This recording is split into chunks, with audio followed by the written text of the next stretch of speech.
నీ పేరు రాజారాయ, నీ పేరు సాయమ్మమ్మ. ఎంతమంది పిల్లలమ్మా మీకు? 7 ఆడపిల్లలే. పెద్ద ఆస్తి నీకు. నువ్వు మగవాడు కావాలి, మగపిల్లవాడు కావాలి, నీ ఆడపిల్లల్ని అన్నావు అంతేనా? చాలా 7 మంది మంచి ఆస్తి నీకు. పిల్లల పెద్ద ఆస్తి. ఇంకా రాబోయే రోజుల్లో బాగా చదివించు. ఇప్పుడు 7 మంది స్కూల్కి వస్తున్నారా? ఎంతమంది వస్తున్నారు? అదే 2 ఉన్నారు. మిగిలిన వాళ్ళు పెద్దవాళ్ళు కాలేజీలో ఉన్నారు. ఇంకా చిన్న పిల్లలు ఉన్నారా?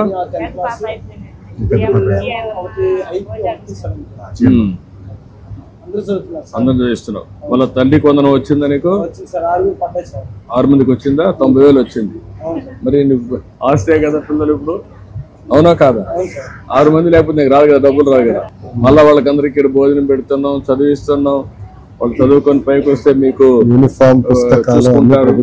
నువ్వు 9 ఇంట్లో ఉండొచ్చు రేపు. 9 మంది పిల్లలు, పెద్ద ఆస్తి.